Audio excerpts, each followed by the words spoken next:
Demak, Renessans to'plamidan birinchi savoldan boshlaymiz. Demak, qo'sh krassingover 1/1. Shartida berilgan natijalarni yozib olamiz. Tahliliy chatishtirish degani nima degani? Ressessiv gamma zigota bilan chatishtirildi degani. Kichkina harflarni men yozma qilib yozib olayin. Masalan, kichkina x mana kichkina y, bunisi kichkina z. Bittasi shunday. Bilamiz, buni avlodi nima deb belgilanadi? FB, B cross chatishtirildi deb belgilanadi. Masalan, bu ona deb faraz qilsak, bunisi o'rganilayotganda ota deb faraz qilsak, natijalarni yozib qo'yamiz. X, Y, Z. Mana katta X, katta Y, katta Z. Necha dona? 5 dona. Endi tahliliy chatishtirish bo'lgandan keyin fenotipi xuddi shunga teskari bo'lganlari bir xil chatishtirishdan chiqadi. Qo'shdan bo'lsa, qo'shdan chiqadi, yakkadan bo'lsa, yakkadan chiqadi, nokrossoverdan bo'lsa, nokrossoverdan chiqadi. Shuni sherigini topaylik, kichkina, xuddi shuni kichkinalarini, kichkina X, kichkina Y, kichkina Z'lik. Bu 10 dona chiqqan mana. Bular soni ham bir-biriga nima bo'ladi? Yaqin bo'ladi. Shuning uchun bitta qatorga yozib oldik qarama-qarshi fenotiplar. Keyingisi 50 talik X, Y'imiz katta, Z'imiz kichik. Bu necha dona? 50 dona. Endi shu natijani ichidan 8 xil natijani ichidan shuni teskari fenotipisini yozib olamiz. Kichkina X, kichkina Y va katta Z. Bu necha dona? 25 dona ekan masalan shartiga ko'ra. Mana. Endi mana 4 tasini o'zi yozdik, yana 4 tasi qoldi. 4 tasi qoldi. X, katta X, kichik Y va Z necha dona? 40 dona. Shuni teskarisi kichik X, katta Y, kichik Z. Bu necha dona? Bu ham 40 dona. Bular teng bo'lishi ham mumkin, bitta-ikkitaga farq qilishi ham mumkin. Endi amaliy natija, nazariy natija degan narsa ham bor bunda. Va oxirgi guruh qoldi. Katta X, kichik Y, kichik Z. Necha dona? 170 dona. Shuni teskarisi kichik X, katta Y va katta Z 160 dona. Mana natijalarimizni nima qilib oldik? Yozib oldik. Nimaga men o'sha qarama-qarshilarini nima qilib oldim? Bir xil qatorga yozib oldim. Chunki qo'sh crossoverdan ham ikki xil fenotiplar chiqadi.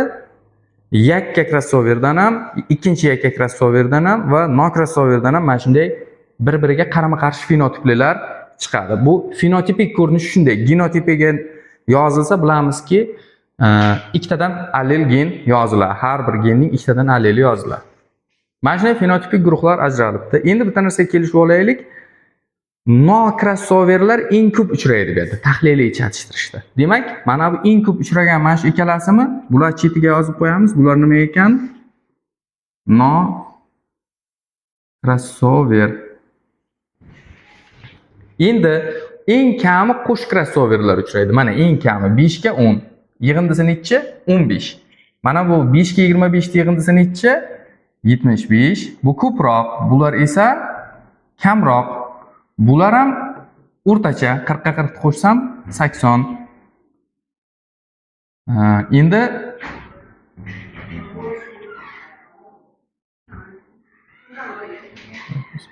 bular yig'indisi necha? 170 ga 160, 330 ta mana. Bu qarama-qarshi fenotiplar yozib olganimda, qo'shib chiqqanimda eng ko'p 330 ta, o'rtachasi 75 ta. Buni Y1 deymiz. Buni ya'ni birinchi yakka crossoverlar. O'sha avlod yakka crossover. Ikkinchi yakka crossoverdagi Y2 deymiz. Chunki bularga o'rtada ikki xil yakka bo'ladi-ku. Va eng kamini nima deymiz? Qo'sh crossover. Bu amaliymi, nazariymi qo'sh crossover organizmlar desak, bu amaliy. Shu avlodda chiqqani amaliy bo'ladi. Nazariy u bo'ya marganidalardan topilgani bo'ladi. Endi davom etamiz. Savolda 3 ta narsa so'ralgan. A. Xromosomada genlarning joylashish tartibini aniqlang. Joylashish tartibi degani o'rtada qaysi gen kelganini bilishimiz kerak. Endi bitta kichkinagina o'zimiz uchun qoida qilib olamiz. O'rtada qaysi kelganini topmoqchi bo'lsak, ya'ni genetik xaritani nima qilmoqchi bo'lsak, tuzmoqchi bo'lsak, bizda har doim 3 ta variant bo'ladi. 3 ta variant. Ya'ni 3 ta harf bo'lgandan keyin o'rtada balki y joylashgandir, bunday genetik xarita tuzsak, o'rtada mana bunday y joylashgandir, birinchi variant. Ikkinchi variantimiz, o'rtada balki nima joylashgandir? X joylashgandir mana bunday. Uchinchi variantimiz, o'rtada nima joylashishi ham mumkin? Z joylashishi ham mumkin. Mana genetik xarita hozirda o'zidan bilyapmiz necha xil? 3 xil variantga ega bo'lishi mumkin. Endi men aniqlashim kerak, o'rtada qaysi gen joylashganini. O'rtada qaysi gen joylashgan. Undan ham avval bitta tomonga e'tibor beraman. Mana bu tayoqchada trigitrozigota organizm bo'lgan, lekin dominant genni nechtasi otadan kelgan, nechtasi onadan kelgan hali bizga noma'lum. E'tibor beraman. Mana eng ko'pida X bor, faqat X'imiz katta, qolgani kichkina. Bu yoqda bo'lsa Y bilan Z katta, X'i kichkina. Bundan xulosa Y bilan Z qayerda? Katta Y bilan katta Z bir tomonda, kichik Y bilan kichik Z narigi tomonda. Katta X bilan birgami, Y bilan Z kichkinasi? Demak, mana katta X shular bilan birga. Nokrossoverimizda. Kichkina X esa mana bu katta Y bilan katta Z yonida. Mana shu qism tushunarli bo'ldimi, qanday belgilaganimiz? Qaysi dominant genlar nokrossoverda birga kelgan bo'lsa, bitta xromosomada joylashadi. Va keyingi dominant genimiz qayerda? Ikkinchi gamologik juftida. Shuning uchun ham mana bu bilan mana bu to'g'ri kelib, mana bunday fenotipda chiqqan.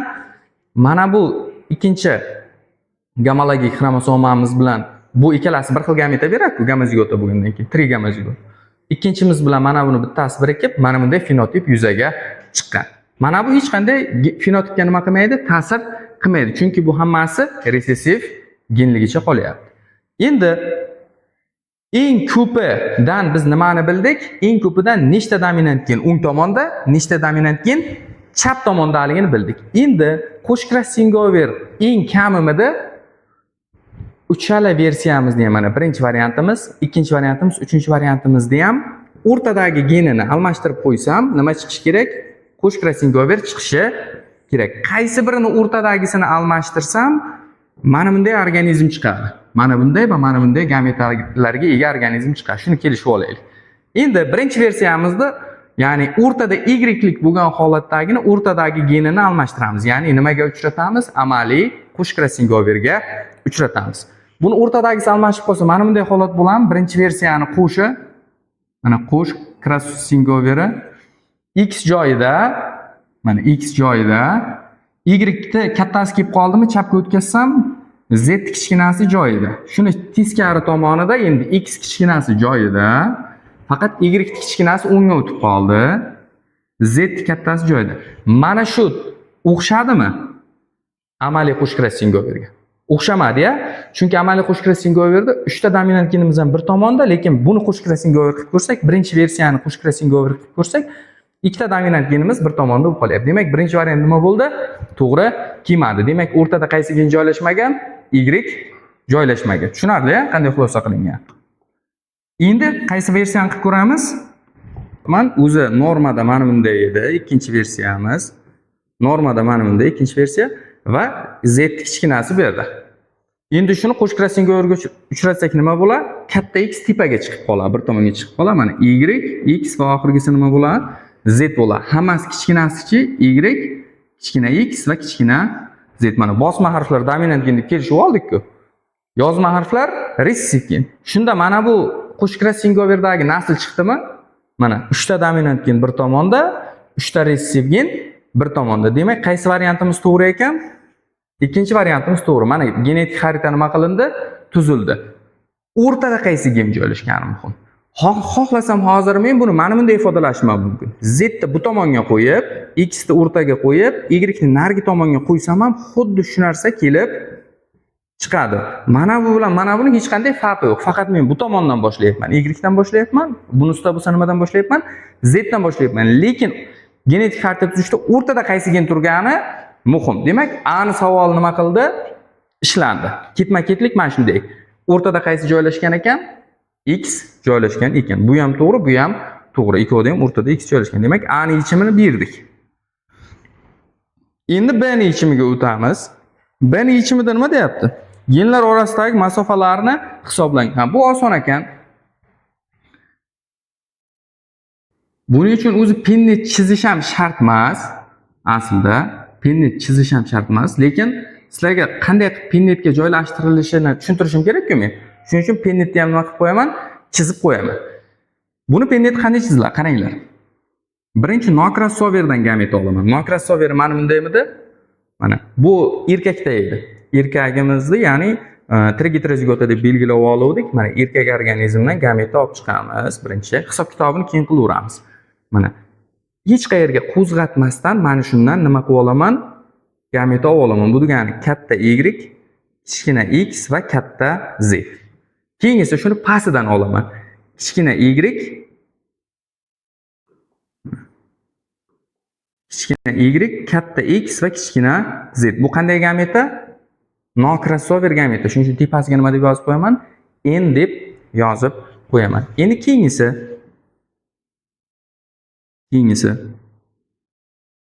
buni birinchi yakka crossoverga uchratib ko'raman. Birinchi yakka crossoverga uchratsam nima bo'ladi?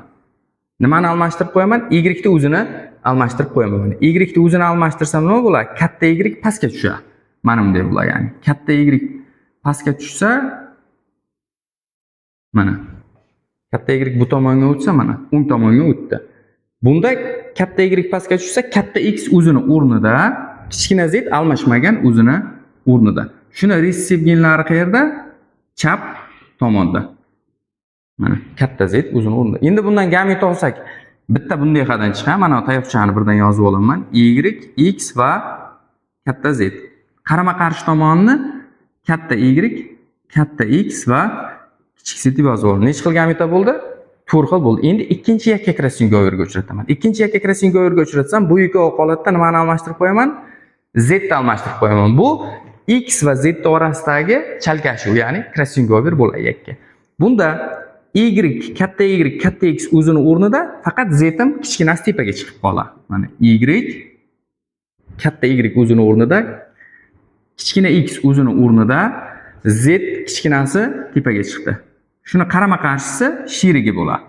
Kichkina Y, katta X va katta Z. Chalg'masligi uchun mana bu yakka crossover tushuntirganimizni ham endi o'chirsak bo'ladi. Endi qo'sh crossover qilsak, o'rtadagisini almashtirsak, mana bunday bo'lib qolamidi? O'sha holatda endi bulardan gamet olib yozaman. Bulardan gamet olib yozaman. Ya'ni katta Y, X, Z imiz katta, Y, X, Z imiz kichik. Mana necha xil gamet oldik?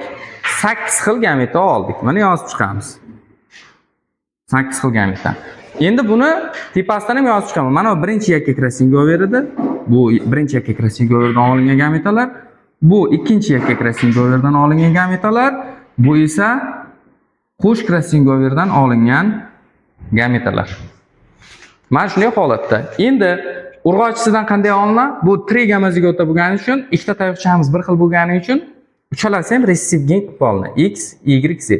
Va 100% bir xil gameta bo'lgani uchun 100% deb ichiga yozib ham qo'yamiz. Endi nima qilaman? Endi menga boya aytuvdik, mavzu qismida nima deb aytuvdik? Avloddan berilsa marganidan topish uchun oldin qo'sh crossover va yakka crossoverlarni nima qilishim kerak? Topib olishim kerak. Buning uchun nima qilaman? Jami avlodni nima qilaman? Qo'shaman. Nechta bo'ladi qo'shsam? 330 ga 80 410, mana bu ikkovi 90 jami. 500. 500 ni 100% deyman. Eng kam qo'sh crossover 15 mi? 15 ni x% deyman. Mana ikkita qo'sh crossoverdan chiqqan ikki xil fenotipli organizm bir-biriga nima qilinyapti? Qo'shilyapti. Bu 3% chiqadi. Demak, o'zim uchun yozib qo'yaman. Amaliy qo'sh crossover qancha ekan? 3% mana. Qo'sh crossover amaliy necha foiz? 3%. Endi yakka crossoverlar topaman. Mana bunday organizmlar, mana bu bilan mana buni tutashsa, mana shu ikkalasi tutashsa, fenotipi qanday chiqadi? Mana bu fenotipga ta'sir qilmaydi, kichik harflar. Mana buni o'ziga qaraymiz. Kichik Y, kichik X va katta Z. Bunisi katta Y, katta X va kichik Z. Bular necha donadan? Xuddi shunday. Y, X, Y kattasi, X kattasi mana. 50 ta bundan, 25 ta bundan. Mana shu birinchi yakka krassinga berimiz yig'indisi nechta chiqyapti?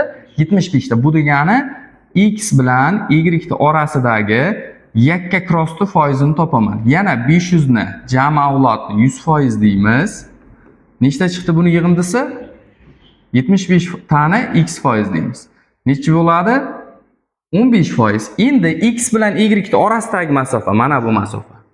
X bilan Y orasidagi masofa yoki bu tomondan kelsak, mana Y bilan X orasidagi masofani topaman. Masofani topishim uchun nima qilaman? Birinchi masofani topishim uchun o'sha qo'shib krassingoverga qo'shamanmi, yakkani ayiramanmi? Qo'shamiz, chunki masofa uzun bo'ladi. Mana 15% ga 3% ni qo'shaman, necha margan edi? 18 margan edi. Birinchi masofamiz 18 margan edi. Demak, mana buni orasiga men necha deb yozib qo'ysam bo'ladi? 18 deb yozib qo'ysam bo'ladi. 18 deb yozib qo'ydim. Mana bunday qilib turib. 18 margan edi. Endi xuddi shunday ikkinchi yakka krassingoverni ham nima qilaman?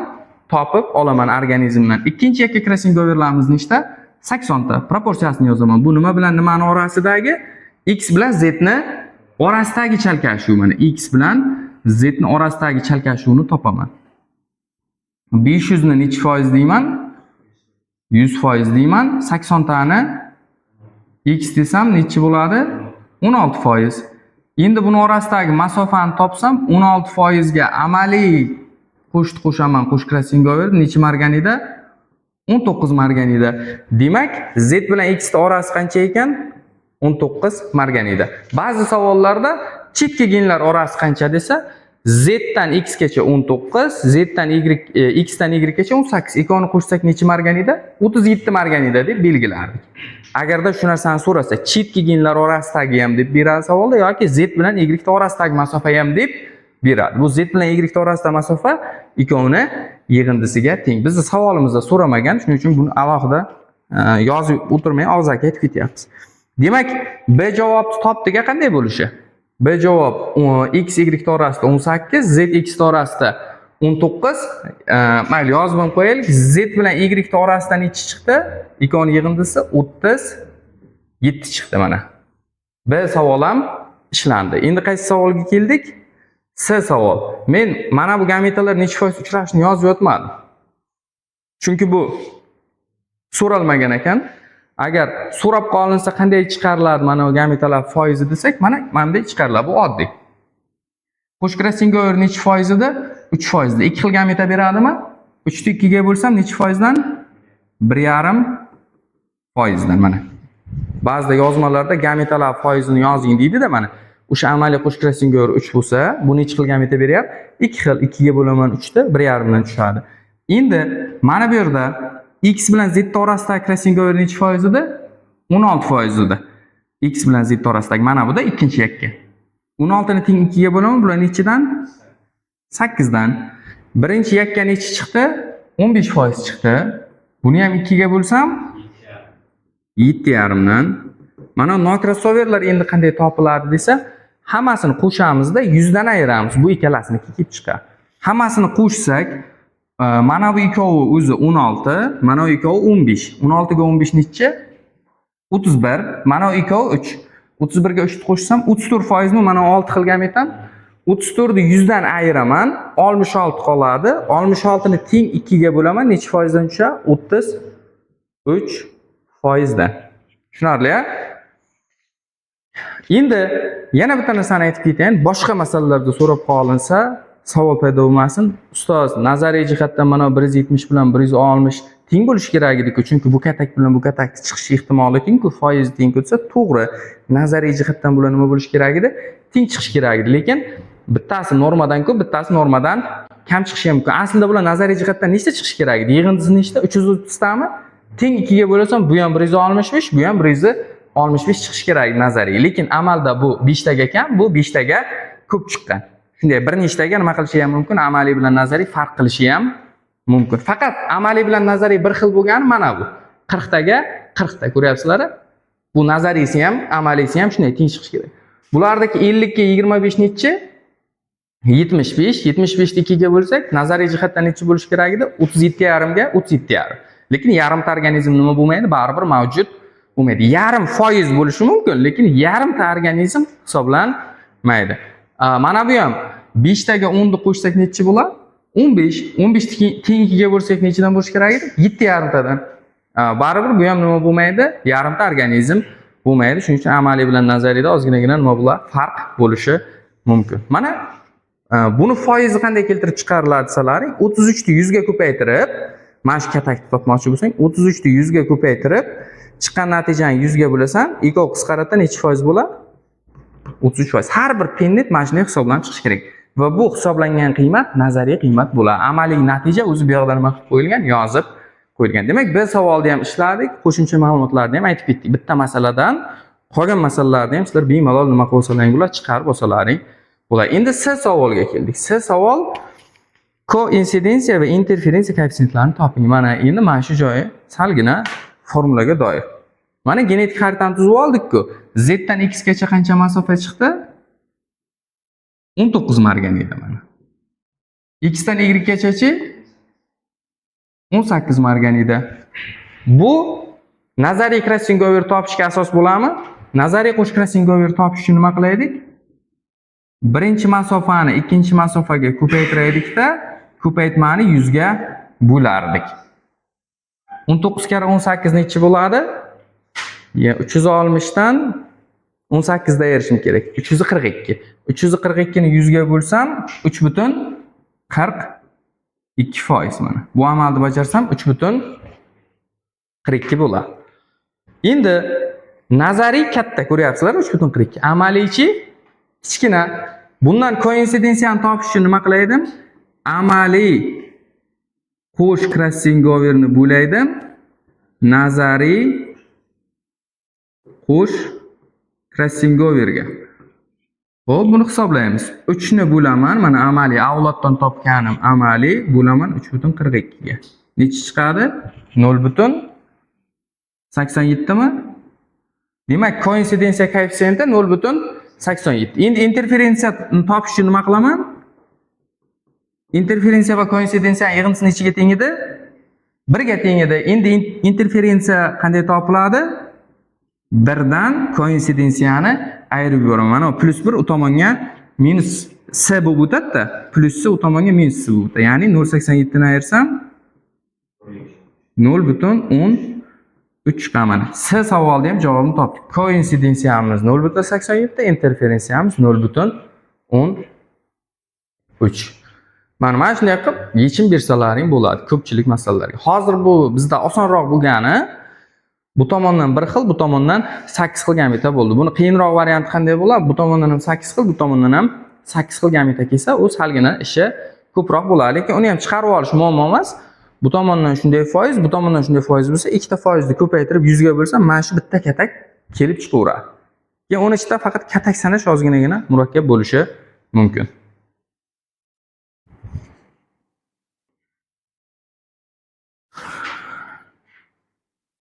Shu birni ko'raylik. 3-1 ham yaxshi savol ekan. 3-savolda qisqaroq savol ekani. Pomidor trigetrozigota organizmi va undagi genlar orasidagi masofa ko'rsatilgan. Tahliliy chashtirish davomida hech qanday qo'sh crossover bo'lmagan deb hisoblangan. Ko'ryapsizlar-a? Tahliliy chashtirishda faqat nima hisoblansin?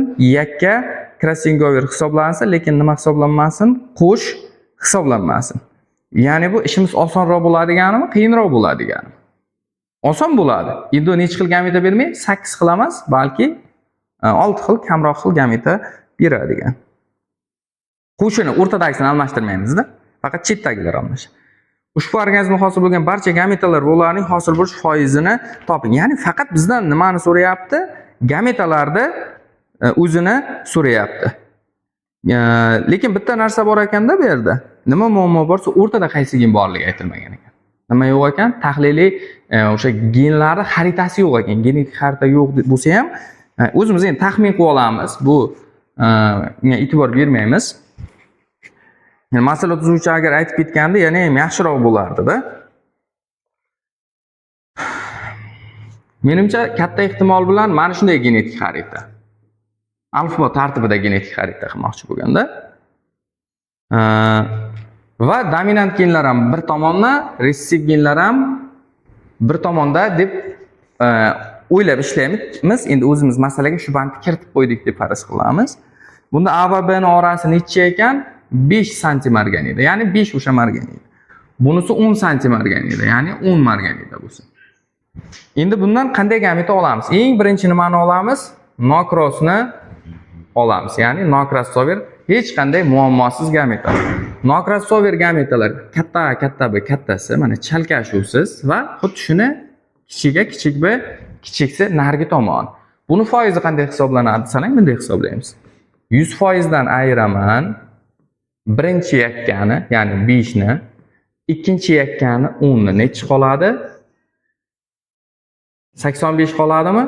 Ikki xil gameta beryaptimi? 2 ga bo'laman. 42,5% dan. Bu ham 42,5, bu ham 42,5. Demak, no-crossover shuni topla. Endi A va B orasidagi yakka crossover. Yakka A va B orasidagi. Men nimani almashtirib qo'yaman? A ni o'zini almashtirib qo'yaman. Keyin mana kichkina A tepaga chiqadimi? Yoki mana bunday faraz qilsam ham bo'ladi, bunday faraz qilsam ham. Kichik A katta B kattasi bo'ladi. Shuni teskarisida mana katta A bu sheriklar pastda, kichik B kichikisi. Bu necha marganida? 5 santim marganida. 5 ni teng 2 ga bo'laman.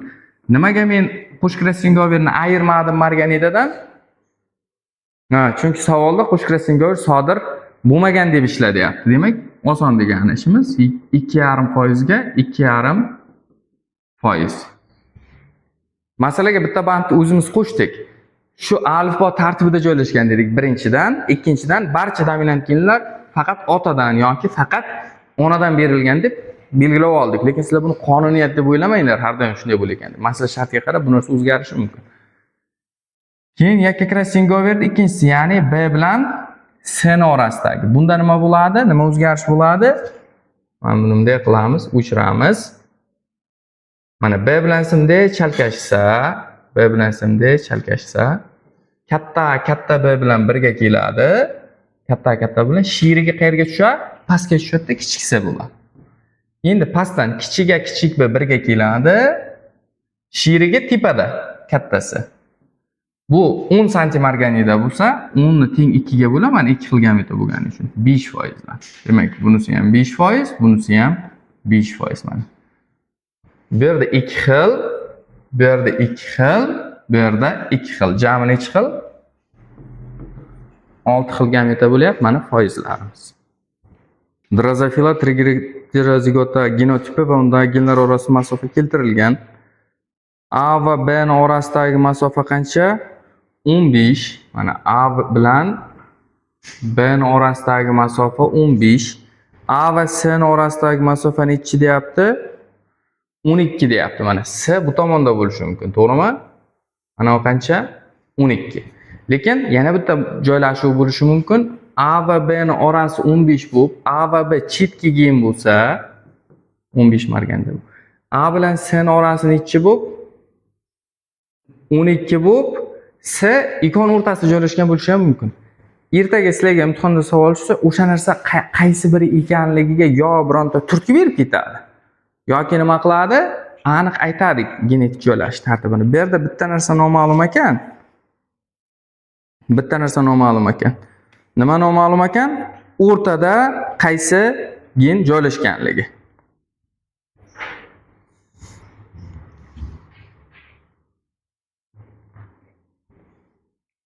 Shu narsada ozginagina nima bor ekan? Muammo bor ekan. Endi biz o'zimiz katta ehtimol bilan C bilan B ning orasi bor yo'q necha marganida bo'lib qoladi? 3 marganida bo'lib qoladi. Bu juda kichkina deb olyapmiz. 12 ga nisbatan. Lekin mana 12 bilan 15 bir-biriga yaqin deb o'rtaga qaysi genni joylashtirib ishlaymiz? A genni joylashtirib ishlaymiz. Lekin o'zi aslida unday deyishga haqqimiz yo'q. U bir qoida emas. Masofadan kelib chiqib taxmin qildik. Masalaga o'sha bandni kiritdik. Ya'ni A qayerda deb oldik? O'rtada deb oldik. Endi birinchi qiladigan ishimiz nima? Birinchi qiladigan ishimiz koinsidensiya va interferensiyani farqi nechi bo'lsin? 0,2 bo'lsin. Men koinsidensiya katta deyaptimi? Interferensiyadan mana Koinsidensiya interferensiyadan katta. Ikkovini farqi qancha? 0,2 farq. O'zi ikkovini yig'indisi nechi? 1. O'sha 0,2 farqni 1 dan ayirsam nechi bo'ladi? 0,4 mi? Yani keyin 2 ga ham bo'laman-da, teng bo'lsa agar. 0,8 ni 2 ga bo'lsam nechi chiqadi? 0,4. Bu degani mana kichigi nechi? 0,4. 0,4 ustiga mana farq 0,2 ni qo'shsam kattasi nechi? 0,6. Xohlaganlar tenglama qilib olsa ham bo'ladi. Tenglamasi qanday bo'ladi? Koinsidensiyani men belgilayman katta bo'lgani uchun x plus 0,2 interferensiyani o'zini nechi deb belgilayman? X deb belgilayman. Shunda mana koinsidensiya 0,2 ga nima bo'ladi? Katta bo'ladi farq. Ikkovini yig'indisi nechiga teng? 1 ga teng. Bu tenglamani ishlasam ham x teng nechi chiqadi? 0,4 chiqadi. Ya'ni interferensiya baribir 0,4, koinsidensiya 0,6. Bu tenglamasiz usuli, bu tenglamali usuli. Mana topib oldik. Bir chekkaga surib qo'yamiz buni. Topib oldik. Endi nima qilamiz?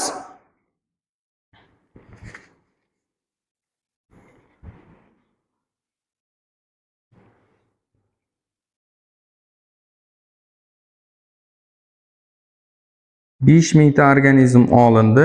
Qanday chatishtirishligini ham aytmabdi-da. Tahliliy chatishtirishmi yo o'zini o'ziga chatishtirishmi? Uni ham aytmabdi bitta yomon tomoni. Kelinglar shuni tahliliy chatishtiraylik. Nimaga tahliliy chatishtiraylik? Chunki o'zini o'ziga chatishtirsa 64 ta katak bo'lib ketadi. Uni keyin bittalab hisoblab chiqish nima bo'ladi? Qiyin ish, ancha qiyin ish. Masalan, juda murakkab bo'lib ketadi. Qilib bo'lmaydi emas, qilib bo'ladi. U yozmada juda murakkab bo'lib tushishi mumkin har birini. Biz agar o'sha tahliliy chatishtirib ko'raylik. Mana bunday organizm bor. S katta B. Yana bitta shartini o'zimiz qabul qilib oldik. Dominant genlar barchasini otadan olgandik mana. Buni chatishtiraman, xuddi shuni kichkinasiga, kichkina S, kichkina A va kichkina B. Mana ham A deb kichkinasini yozib qo'yaylik. Bu necha xil gameta beradi? Bir xil. Bu tayoqcha bilan bu tayoqcha bir xil. Kichkina S, kichkina A, kichkina B. Bunisi erkak bo'lsin, bunisi urg'ochi bo'lsin. Erkagidan mana bir xil gameta olinadi va u necha foiz? 100%. Endi urg'ochisidan nokrossover birinchi shunday o'zini olaman. Kattasi katta A, katta B. Ikkinchi tomoni kichik S, kichik A, kichik B. Endi buni S'ni o'zini bunday chalkashtirib ko'raman. Bunday S'ni chalkashtirib ko'raman. Chalkashtirib ko'rsam katta S kichik A, katta B. Keyingisi kichik S, katta A, katta B. Qaranglar. Yakka krossingoverda xuddi shuni teskarisi. Nokrossover ham xuddi shuni teskarisi. Trigitrizgota bo'lganligi uchun. Buni orasidagi masofa S bilan A ning orasidagi masofa qancha chiqdi? 12 chiqdi-ya. Bunda masofa berilgan bo'lsa, koinsidensiya berilgan bo'lsa, qanday amaliy qo'sh krossingover topaman? Birinchi nima ish qilishim kerak? Masofa bor. Birinchi nazariyni topaman. Ikkita masofa bo'lsa, birinchi nazariyni topaman. Nazariy qanday topiladi? Nazariy qo'sh cross. Ikkita masofa ko'paytiriladi. Birinchi bilan ikkinchi masofa ko'paytiriladi, bo'linadi 100 ga. Bu 1,8 chiqadimi? 1,8%. Endi amaliyga o'tishni nima qilamiz? O'sha 1,8 ni nechaga ko'paytiramiz? 0,6 ga. Chunki koinsidensiya ham 0,6 chiqdi. Bu 1,08% chiqdi mana. Yozib olamiz. Amaliy 1,08. Endi mana bu S bilan A ning orasidagi yakka krossingover bo'ldimi? S ni almashtirsak, mana yakka 1. Bu ham yakka 1. Buni S bilan A ning o'rtasidagi yakka krossingoverni topmoqchi bo'lsam, masofa qancha? 12. Bundan ayiraman 1,08 ni. Ayirma nechi bo'ladi? 10,92. Buni bo'laman 2 ga. Chunki 2 xil gameta bor menda. Nechi? 5,46%. Demak, mana uni ichiga necha foiz yozaman? 5,46. Bunga ham 5,46. Mana. Boshqatdan yozib qo'yamiz. 5,46. Mana yozdik. Keyingi holat. Endi mana B ni o'zini almashtirib qo'yaman. Mana B ni o'zini almashtirib qo'ysam nima bo'ladi? Kattasi katta A bo'ladi-da, kichik B bo'ladi. Buni teskari tomoni mana kichiksa kichik a bo'ladi, katta b bo'ladi. Mana. Bu ikkinchi yakka crossing over. Ikkinchi yakka crossing overimiz. Buni foizini qanday topaman? 15 dan ayiraman. Mana yakka ikkinchi 15 marganidadan ayiraman. Bu a bilan b ning orasidagida 1.08 chiqdimi? Mana bu amaliy 13.92 teng 2 ga bo'laman. 2 xil gamita berguncha. 6 butun yo'q 96. 6.96. Endi mana buga ichiga yozib olaman 6.96 deb. Mana foiz bular hammasi foiz, ulush emas. Ulush bilamiz birdan kichkina yurish kerak agar. Nokrossoverni oxirida topib qo'yaman. Mana ulardan qolganida 100% dan qolgan. Endi qo'shga keldik. Qo'sh crossing overga kelganda o'rtasi almashib qoladi, to'g'rimi? A. Qanday bo'ladi? Kattasi kichkina a, yana bu yerdan olaman katta b. Katta b. Va keyingisi kichkinasi katta a o'rtalamasi va kichkina b. Endi amaliy qo'sh crossing over necha chiqdi? 1.08. Bu 1.08 ni teng nechiga bo'laman? 2 ga gametani ichiga yozmoqchiman. 0.54%. Mana yozib olaman. 0.54% bu qo'sh crossing over. Bunisi ham qo'sh crossing over. 0.54.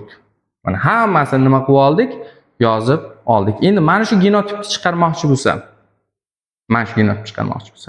foizini nima qilaman?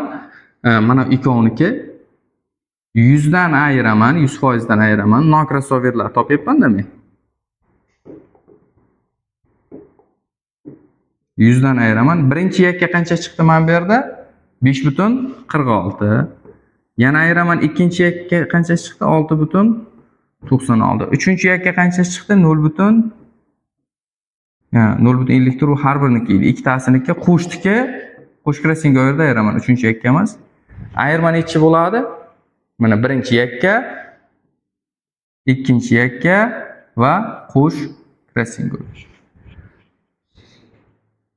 87 butun nechi?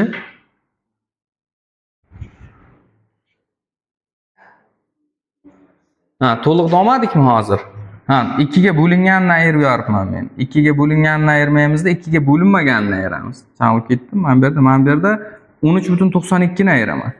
13.92%. Men har bir gametani ayirib yoribman, mana bu yerda oxiriga qarab.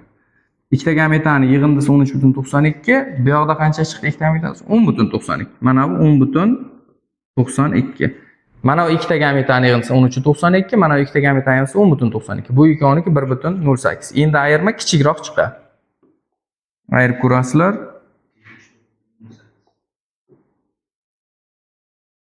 74.08%. Bu umumiy nokrossoverlar. Mana bu ikkalasi. Buni ham teng 2 ga bo'lsam har biriniki chiqadi.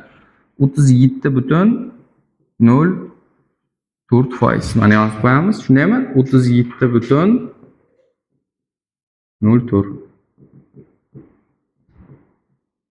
Mana 8 xil gameta gorizontaliga, 1 xil gameta vertikaliga. Shunday holatda yozib oldik. Endi penetni to'ldirib chiqamiz mana. Kattasi, kichkinasi. Bu ikkovini tutasiz. Katta A, kichkina A, katta B, kichkina B. Buni foizi qanday topiladi? 37.04 ni 100 ga ko'paytiramanda, yana 100 ga bo'lsam, ikkita 100 qisqaradida mana shuni o'zi. Tahlilli chatishtirishda oson. Mana hammasini foizini o'zi bo'ladi. Faqat genotipini qo'shib yozib chiqsam bo'ldi. Mana bunisi, bunga qo'shib yozsam genotipini, mana bunday foizi 5.46%. Bunisiga qo'shib yozsam 5.46%. Bunga qo'shib yozsam 6.96%. Buni yozsam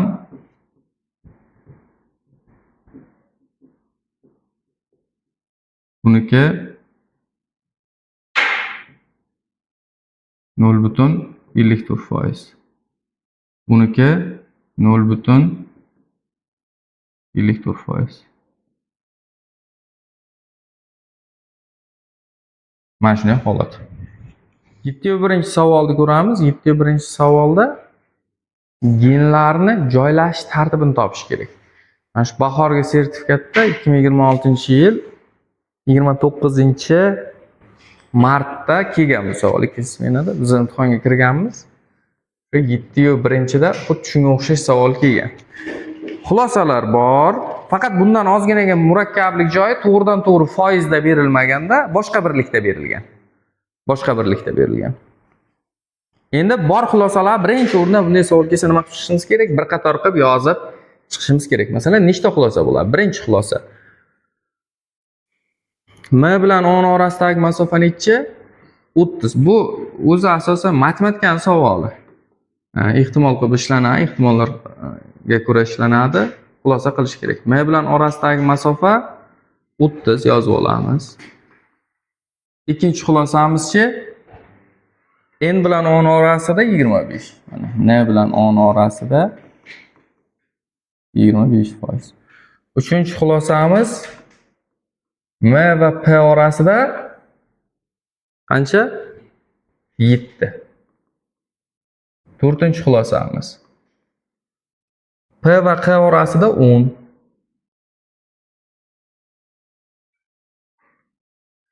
Beshinchi xulosamiz o va p orasida 23. Oltinchi xulosamiz er va esti orasida 9.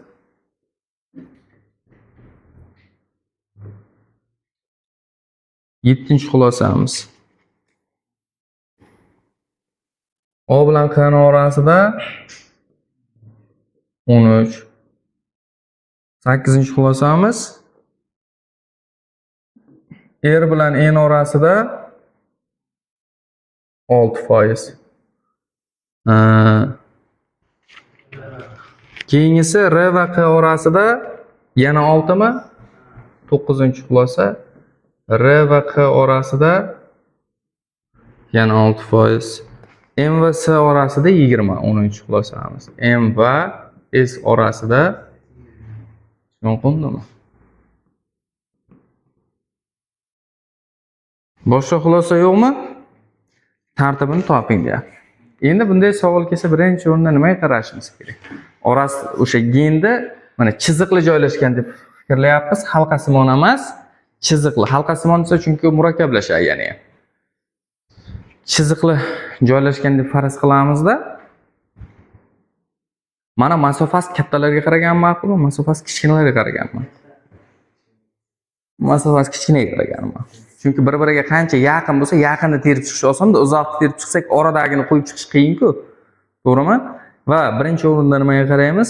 Masofasi yaqiniga qaraymiz va ikkinchi o'rinda o'sha qaysi masofasi yaqinni belgilab olsak, bitta asos qilib nechinchidir xulosadan. Hozir biz bir ikkinchi xulosadan boshlasak, bir 7-xulosaga o'tib ketamiz-da, ishlatgan xulosamizni o'chirib ketaveramiz ustidan chizib. Va o'sha harf qatnashgan boshqa xulosani izlashim kerak. Menga ma'qulrog'i qaysi? Kichikroq son 6 mi? Mana 6 bor. Qaranglar, r bilan n orasi qancha? 6. Demak, men r ni mana shu yerda o'rtaroqda deb farz qilsam, yo qayerda deb farz qilsam, mana shu yerda belgilab oldim. Shundan n chapda yoki o'ngda bo'lishi mumkin. Men o'ngda deb belgilab oldim. Ketma-ketlikni variantga qarab to'g'rilab olaveramiz.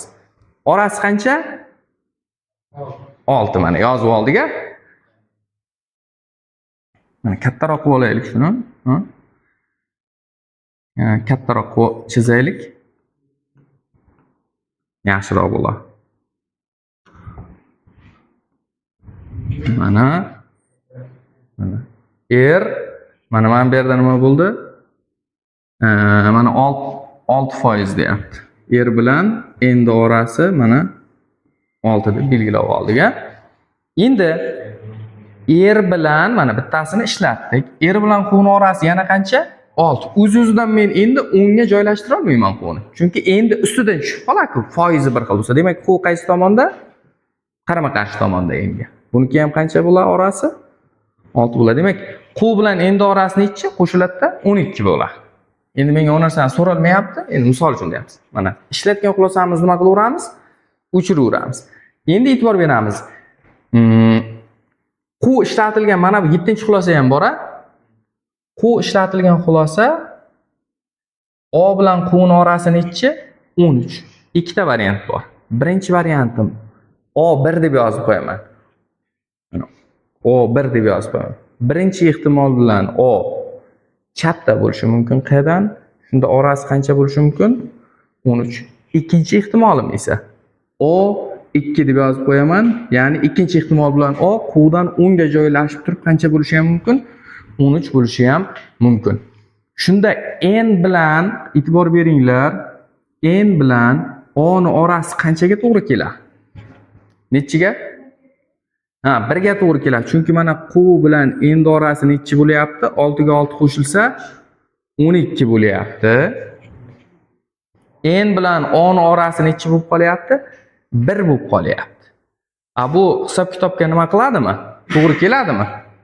Hisob kitobga to'g'ri kelmaydi. Agarda O bu tomonda joylashgan bo'lsa, O bilan endi orasini ichi bo'lib ketyapti. 13 6 6 qo'shsam 25 bo'lib ketyapti. Mana shu 25 midi, 2,5 midi? Men virgulimni pasha virgul qo'yib yurganmi deyman. Mana virguli bo'lmagan. Adashib virgul qo'ygan. Shunda qaranglar, O ning birinchi varianti to'g'rimi? O ning ikkinchi varianti to'g'rimi? O ning birinchi varianti to'g'ri. Chunki mana e'tibor beringlar, mana 13 6 6 qo'shib chiqsam bular necha bo'ladi? Haqiqatan ham 25. Ikkinchi xulosaga to'g'ri bo'ladimi? O chapda joylashsa, demak, mana uni nima qilamiz endi? O'chiramiz. Bu narsa kerak emas. Endi bir narsani bildim. O ning birinchi varianti to'g'ri, demak, O ni o'zini qoldirsam bo'ladi. Ko'ryapsizlar? Bor harfdan terish kerak. Bitta kichigini asos qo'yib olish kerak. Ikkinchi xulosani ham ishlatdik. Nima qilamiz? O'chirib tashlaymiz ustidan. Mana ikkinchi xulosani ham ishlatdik. Nechta xulosa ketdi? Bitta, ikkita, uchta. O'zi 4 nima? 7-xulosa ham ketdi, to'g'ri. O bilan Qdan mana 13ligini topdik. 7-xulosani ham o'chirdik. 4 ta xulosa ketdi. 4 ta genimiz aniq bo'ldi-ya, qanday joylashgan. Endi nima qilamiz? Endi O'si bor, Q'si bor, R'si bor, N'si bor, boshqa holatlarda ham nima qilib chiqamiz? O'rganib chiqamiz. Kattasidan boshlamaylik. Buni ham nima qilaylik? Kichkinasidan boshlaylik. Kichkinasidan boshlaylik. Masalan, er bilan s orasi qancha deyapti 6-xulosada? 9. Mana shu joydan ushlaylik. Chunki men baribir mana 7 ni ushlayman desam, m bilan p hali nima? Noma'lum menga u harflar. Er bilan s orasi 9. Endi e'tibor beramiz. S ni birinchi versiyasiga ko'ra s erdan qayerda joylashishi mumkin? 10 ga joylashishi mumkin. Mana S1 deymiz. Shunda mana uning orasi 9 bo'lsa, er bilan S ni orasi 9 bo'lsa, n bilan S ni orasi 3 bo'lishiga to'g'ri keladimi? Chunki mana 9 dan 6 ni ayrsam, mana bu yerga necha qoladi? 3 qoladi. Mana 3 qoladi. Endi S ishlatilgan yana birontani topayin qani? O'sha narsani meni qanoatlantiradi. M bilan S niki qancha? 20 deyapti. M bilan S2. M ni qayerga joylashtirishim hali nima, lekin menga ma'lum emas. Keyin M bilan O niki qancha deyapti? 30. Demak, O M ga ancha nima? Uzoqda. M bu tomonga qarab ketgan bo'lish ehtimoli ham bor, lekin katta ehtimol bilan 10 ga qarab ketgan. Tushunyapsizlar-a? 10 ga qarab ketgan, chunki bu 30 margan edi. Endi e'tibor beramiz. M qayerda bo'lishi mumkin? O'zi mana bu xulosadan foydalanadigan bo'lsak, M bilan O niki 30% degandan foydalanadigan bo'lsak, O dan Q gacha 13, Q dan R gacha necha? Yana 6, 2 ni qo'shsak 19, 19 ga yana 6 ni qo'shaman. 25, 25 ga yana 5 ni qo'shsam, mana shu yerlarda joylashishi mumkinmi? Mana shu yergacha O dan N gacha 25 edi-ku. Shunda M mana bu yerda joylashsa, N bilan M orasi qancha bo'lishi mumkin? 5 bo'lishi mumkin. Chunki O bilan M gacha o'zini ichi bo'lib turuvdi, 25 bo'lib turuvdi. Mana bu yerdan mana bu yergacha o'zi 25 bo'lib turuvdi. Bu yog'iga yana necha bo'lishi mumkin? 5 bo'lishi mumkin. Shunda umumiy uzunlik O bilan M orasi necha bo'ladi? 30 bo'ladi. Endi men tekshirib ko'rishim kerak, m bilan s orasi nechi bo'ladi? 20 bo'ladimi shunda? Yo'q. Demak, s birinchi varianti meni nima qilmadi? Qanoatlantirma. S birinchi varianti. S demak qayerda? S erdan o'ng tomonda emas, balki qaysi tomonda? Chap tomonda. Mana S tekshirdik. Bu qayerda?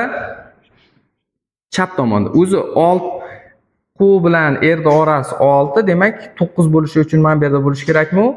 S. Shunda S dan Q gacha nechi qoladi? 3 qoladi. Chunki mana er bilan Q gacha 6 bo'lsa, 9 dan 6 ni ayirsam 3 qoladi. Endi davom etamiz. Mana buni ham ishlatdik. Hali endi men ehtimolga ko'ra O dan o'ngda deb oldim. Agar o'sha fikrlarim hamma xulosani ma'qullasa, to'g'ri belgilagan bo'laman. Bo'lmasam M O dan qayerda bo'lishi mumkin? Chapda bo'lishi ham mumkin edi. Hozir taxmin qilyapmiz bunday bo'lgan. Tekshirib ko'rish usuli orqali.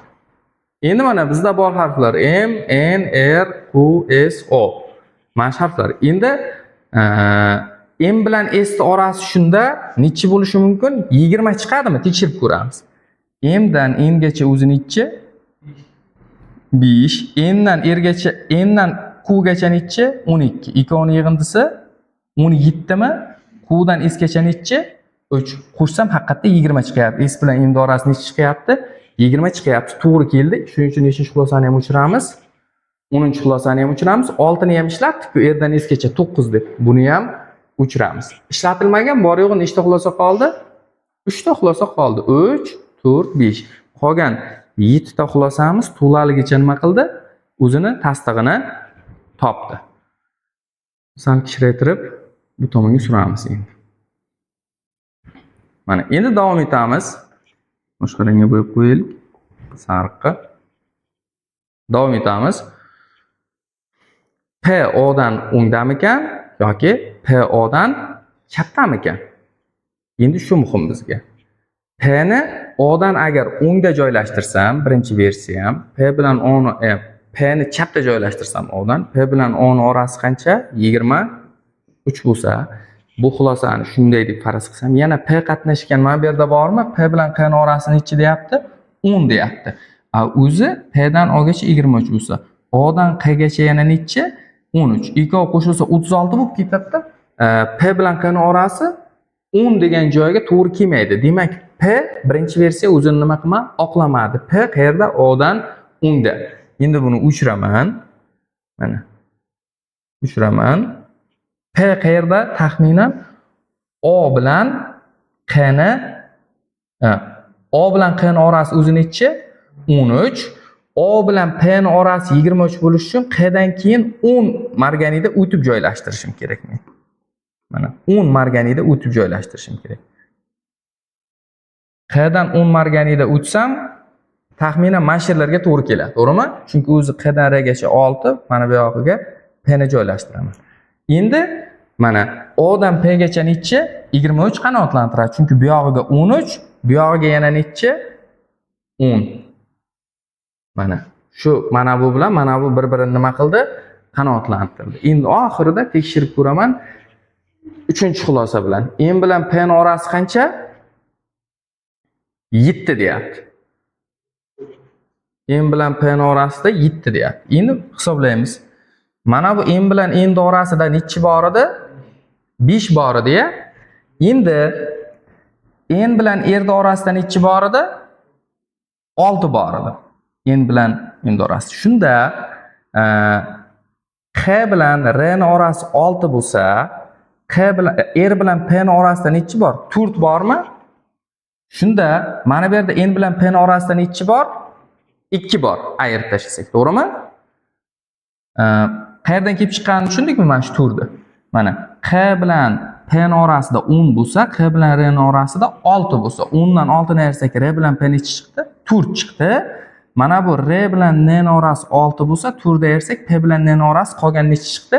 2 chiqdi. To'g'ri, uzunlik ozginagina, masalan, 4 ni joyi kalta, P ni bilan 2 ni joyi uzunroq bo'lib qolgan bo'lishi mumkin chizmada, lekin matematik jihatdan nima bo'lyapti? to'g'ri bo'lyapti isbotga. Demak, uchimiz ham nima chiqdi? To'g'ri chiqdi. Chunki mana P bilan M ning orasi bu yergacha 2 bor, P dan N gacha. Mana bu yergacha 2 bor va mana bu yergacha N dan M gacha yana 5 bor. Jami nechi bo'ldi? 7 bo'ldi. Barcha xulosa nima bo'ldi? To'g'ri keldi 100%. Endi variantlarga qaraymiz. Variantlarda balki M dan boshlab joylashgandir, balki O dan boshlab joylashgandir. Masalan, variantlarga qarasak, hammasi nimadan boshlangan? M dan boshlangan, bu tomondan boshlangan. Biz bu tomondan tartiblanib kelamiz. M birinchi, keyin nima? N. N dan keyin nima? P. Mana P, keyin R. Keyin Q. Keyin S. Keyin O. A variant bo'lar ekan. Mana shunday savol yozmaga 41 ga tushgan. Faqat u yerda tayyor foiz berilmagan, qandaydir o'lchov birligi berilganda, o'lchov birligi esimda yo'q. Har bir masalan bir A o'lchov birligi bo'lsa, shu nechidir foizni bildiradi, nechidir marganidan oxirida ko'paytirib ham chiqish kerak edi. Orasida bitta ishi bor. Lekin asosiy so'ralgan narsa mana shuni topib, to'g'ri genetik xarita tuzish bo'lgan. Tushunarlimi bu masala? Mana shunday murakkabroq savol. Bu yerda qaysi xulosaga qanday qarash kerakligi bor? Bu bitta usuli. Sizlar boshqa usulda ishlashlaring ham mumkin. Joylashtirib ko'rish orqali.